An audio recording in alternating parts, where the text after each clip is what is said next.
All right, I got a Ruger American 243 here with the 4x12 variable scope. Awesome shooting little rifle here. I usually get it out once a year, whether I hunt with it or not. Do 1 or 2 shots. It's dialed in, good to go, put it back. Shooting some little hot loads here, some little hunter grains. Absolutely come ripping out of this. Great antelope gun, great deer gun. You start getting into big mule deer and elk, it can be a little much. You want to stay off the shoulder blade, that's for sure. But yeah, antelope, deer gun, excellent.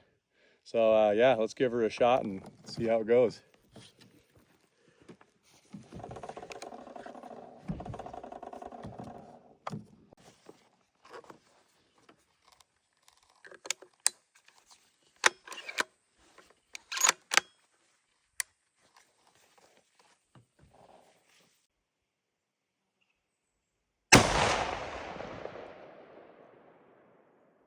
Yes, sir.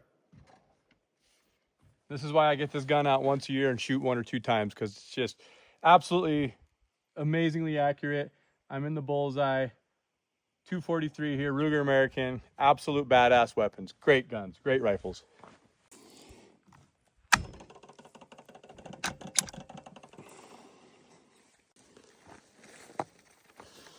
Look at that. Little 243 peephole.